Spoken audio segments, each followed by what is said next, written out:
নমস্কার দর্শক বন্ধু, জীবন দর্শন অনুষ্ঠানে আপনাদের জানাই স্বাগত। দর্শক বন্ধু, আমরা জীবনে বেঁচে থাকার জন্যে অনেক কিছু চেষ্টা করি। যেমন ধরুন, ছোটোবেলা থেকে লেখাপড়া শিখছি একটা উদ্দেশ্য নিয়ে, যেটা হচ্ছে আমরা সঠিক জায়গায় রোজগারের রাস্তাটা খুঁজে পাবো বলে। আবার আমরা অতিরিক্ত পরিশ্রম করছি কিছু আর্থিক লাভ করব বলে।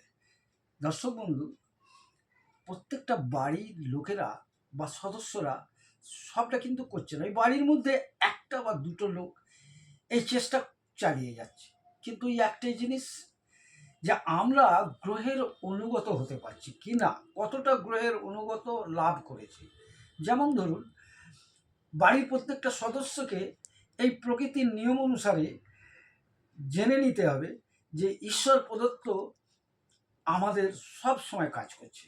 ঈশ্বরের আশীর্বাদ ছাড়া আমরা কোনো কিছুতেই ফললাভ করতে পারবো না। যেমন পুরুষদের ক্ষেত্রে সকালে উঠে সে কতখানি যশ সম্মান, কতখানি নিজের কাজের কৃতকার্যতা অর্জন করতে পারবে, শিক্ষাক্ষেত্রেই হোক আর কর্মক্ষেত্রেই হোক, তাহলে প্রধান কারক গ্রহ হচ্ছে সূর্য।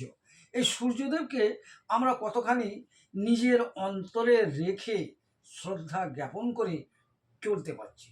যদি চলতে পারি, তাহলে সূর্য আমাদের প্রতি কৃতজ্ঞতা দেখাতে বাধ্য হয়ে যাবে, কৃপা দৃষ্টি তার থাকতে বাধ্য হয়ে যাবে।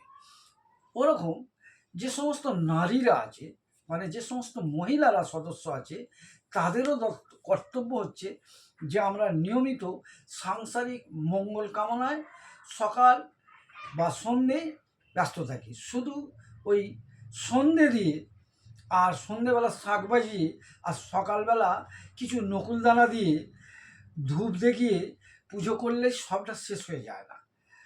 তার মধ্যে আন্তরিকতা কতখানি তৈরি করতে পেরেছি, এবং এর পরিপ্রেক্ষিতে আরও কিছু কিছু আনুষাঙ্গিক কর্ম আছে, সেগুলো কতখানি করতে পারছি সংসারের মঙ্গল কামনার জন্য, সেগুলো জানতে হলে পরবর্তী ভিডিওগুলোর দিকে লক্ষ্য রাখুন। সব জানতে পারবেন যে মঙ্গল কামনা সংসারের প্রতি কিভাবে করা সম্ভব। নমস্কার দর্শক বন্ধু।